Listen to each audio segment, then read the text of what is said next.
కానీ ఒరిజినల్ స్ఫటిక మాలలు కాశీలో దొరుకుతాయి. ఓహో. ఒరిజినల్ రుద్రాక్షలు కాశీలో దొరుకుతాయి. చాలా మంది షణ్ముఖి రుద్రాక్ష కావాలంటే 25,000, 25,000, 20,000 ఇలా అన్నారు. అవును. 36 రూపాయలు షణ్ముఖి రుద్రాక్ష నేపాల్ సైజు ఉన్నటువంటి 36 రూపాయలు. అవి ఏంటంటే బయటకు వచ్చేసరికి ఇది మళ్ళా చెప్తేనేమో చాలా మంది వ్యాపారం ఒరిజినల్ ప్రైజెస్ చక్కగా కాశీ క్షేత్రంలో అన్ని అక్కడ దొరుకుతాయి. సాలగ్రామాలు ఒరిజినల్ దొరుకుతాయి, రుద్రాక్షలు దొరుకుతాయి, స్ఫటిక మాలలు దొరుకుతాయి, తులసి మాలలు దొరుకుతాయి. అన్ని విశేషంగా ఎవరైనా కొనుక్కుంటారంటే చూపిస్తూ ఉంటాం. బాబా. సో గురుగారు 9 రోజుల యాత్ర అంటున్నారు. అంటే రానుబోను సమయం అని కలిస్తే దాదాపు 13-15 రోజులు పడుతుంది యాత్ర. సో మామూలుగా మనకు అనగానే యాత్ర అనగానే భయం వేస్తుంటుంది. ఎందుకంటే భోజనం కూడా మీరే పెట్టిస్తారా గురుగారు? ఏమంటే ఇందులో మీకు తెలియదు కాదు, ఈ మా వెనక ఉండేటువంటి వారు మీ వివరాలు లేదా డబ్బు కడితే వాళ్ళు రానుపోరు టికెట్లు వాళ్ళే ఏర్పాటు చేస్తారు. స్లీపర్ ఒకవేళ ఏసీ, థర్డ్ ఏసీలో వాళ్ళు తీయగలుగుతారు. లేదంటే మీరు నేరుగా అక్కడికే వస్తాం అనుకునేటువంటి వారు అక్కడ మాతో జాయిన్ అవ్వచ్చు. ఈ వెళ్ళి రాను పోను టికెట్లు తీస్తారు. తర్వాత ఒక మడిగా ఓ బ్రాహ్మణ్ణి పెట్టుకుని చక్కగా అక్కడే మనం మడిగా వండుకుంటాం. ఎక్కడ బయట పొద్దున్నే పలహారం పెడతారు, మధ్యాహ్నం భోజనం పెడతారు, సాయంత్రం పలహారం పెడతారు. ఇక వాళ్ళకి కావాల్సిన ఏమైనా బయట వాళ్ళు కొనుక్కుంటారంటే కొనుక్కోవడం తప్పితే ఈ 3 కూడా చక్కగా పెడతారు. అలాగే ఉండడానికి కూడా వీరు సదుపాయం చూపిస్తారు. ఏమంటే మాకు ఏసీ రూమ్ కావాలి, వెస్ట్రన్ టాయిలెట్ కావాలి, కొంచెం హైఫైగా ఉండాలి, లేదు సాదాగా ఉన్నా కొంచెం మా బడ్జెట్ లో కావాలి, ఇలా ఏ రిక్వైర్మెంట్ ఉన్నా వాళ్ళు చూసి పెడతారు. Very good. నా వరకు ఏంటి అంటే నేను వాళ్ళ కాశీని చూపించగలుగుతాను. ఇవన్నీ మిగతా వాళ్ళు చూసుకునేటువంటివి. నేను ఉదయం చక్కగా మంచి ముహూర్త సమయంలో వెళ్ళి స్నానం చేసేటప్పుడు సంకల్పం అది చెప్పించి ఆ సంకల్పపూర్వకంగా స్నానం చేయించి ఆ తదుపరి అభిషేకం చేసుకున్న తర్వాత ఫలహారం చేశాక మన దినచర్య ప్రారంభమై తిరగవలసినవి చూడవలసినవి అన్ని చూసుకుంటూ మధ్యాహ్నానికి కొంత రెస్ట్ ఇచ్చి సాయంత్రం కొంచెం వ్యాయాలి బయటికి వెళ్ళినప్పుడు అప్పుడు వీళ్ళందరికీ ఏదైనా ఒక చిన్న ప్రవచనమో 4 మంచి మాటలో చెప్తూ ఇవన్నీ చూపించుకుంటూ మరలా తిరిగి వాళ్ళని ఇందులో కొంతమంది మధ్యలో అలసట వచ్చి ఆగిపోయేటువంటి వారు, లేదా ఇంకొకసారి చూస్తామండి రేపు వెళ్తామండి అనుకునేటువంటి వారందరికీ కూడా అది ఏర్పాటు చేస్తాం. కాబట్టి ఇక్కడ ఏది ఇబ్బంది లేదు. సో మీ ఆధ్వర్యంలో కాబట్టి వృద్ధులు మహిళలకి కొంచెం ప్రత్యేకంగా చూసుకుంటారు కదా, ఎందుకంటే పెద్దవాళ్ళు మీరు అన్నట్టుగా. మొన్న అయితే ఆయనకి 82 ఏళ్ళు, ఆవిడకి 79 ఏళ్ళు. ఆ వీల్ చైర్ మీద తీసుకెళ్ళాం. కాశీలో ఒక మంచి వెసులుబాటు ఏంటి అంటే అక్కడ దేవాలయం వాళ్ళు కూడా వీల్ చైర్ ప్రొవైడ్ చేస్తారు.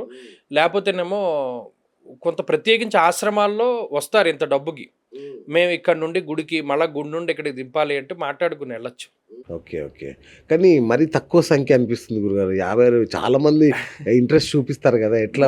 ఇది చూద్దాంలేండి. మరలా జ్యేష్ఠ మాసంలో వెళ్ళినప్పుడు కూడా అప్పుడు మనం ఇంకా, ఎందుకంటే అసలు వీళ్ళకి మనం న్యాయం చేయాలి కదా. అవును.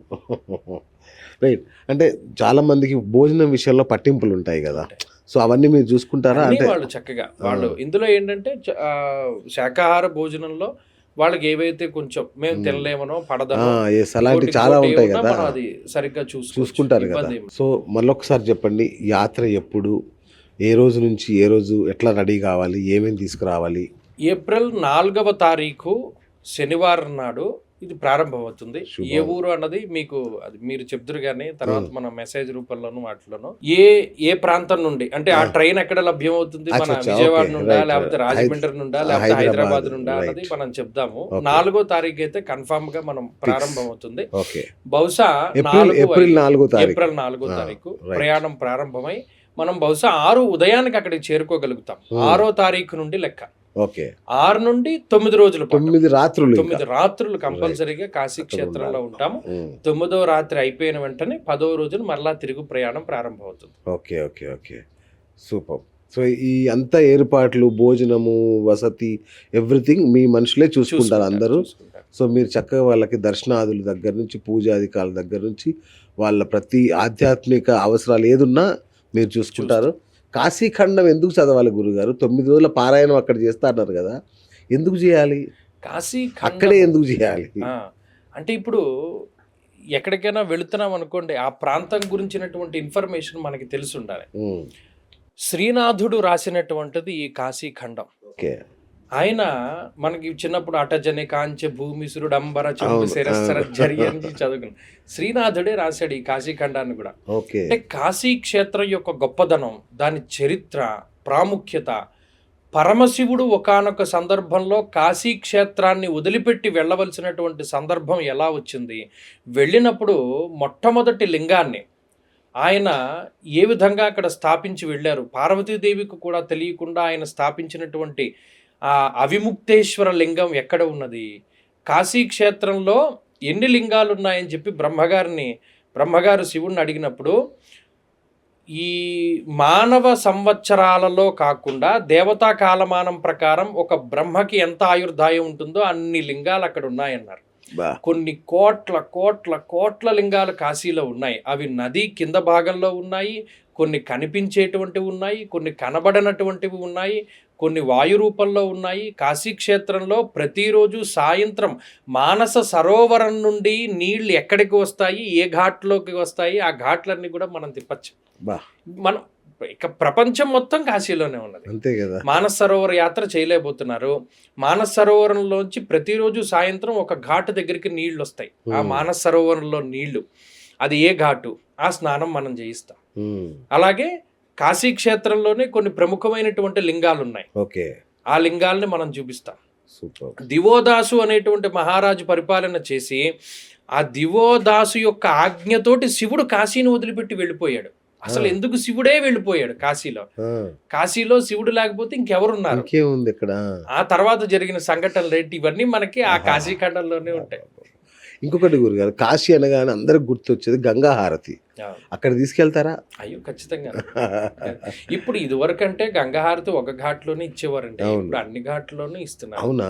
ఆల్మోస్ట్ పంచగంగా ఘాట్లో ఇచ్చేవారు, ఇప్పుడు దశాశ్వమేధలో ఇస్తున్నారు, 80 ఘాట్లో ఇస్తున్నారు, ఇప్పుడు అన్నిట్లోనూ ఇస్తున్నారు. కానీ విశేషం ఏంటంటే దశాశ్వమేధ ఘాట్లో ఇచ్చేటువంటివి అందరూ చూడొచ్చు.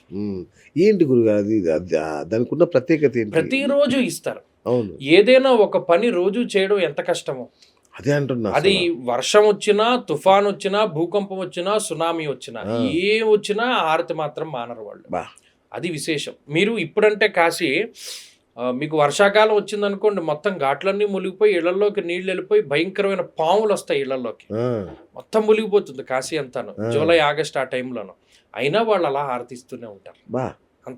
అంత చెక్కు చెదరినటువంటిది. Hi friends, thank you for watching this video. ఈ వీడియో గనుక మీకు నచ్చినట్లయితే దయచేసి లైక్ చేయండి, షేర్ చేయండి. ముఖ్యంగా మా ఛానల్ 24/7 న్యూస్ టీవీని సబ్స్క్రైబ్ చేసుకోండి.